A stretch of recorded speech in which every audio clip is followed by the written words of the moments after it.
में बहुत शागिर्द हैं और वो बहुत ज़्यादा संजीदा हैं क्योंकि उनको टाइम की कदर बहुत है। अगर उनको 5 दिन 9 to 5 जॉब करनी है ना, फिर वो सैटरडे को कुछ भी हो 3 घंटे निकालते हैं, हर चीज़ को परे कर देते हैं, या संडे को वो उसी में इतने फोकस से सीखते हैं, इतने फोकस से सुनते हैं कि रोज़ करने वाला शायद ना करे।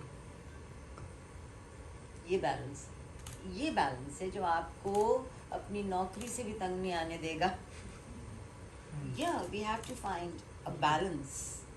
If you're working all the time and if you take out some time for your own self, you will balance yourself.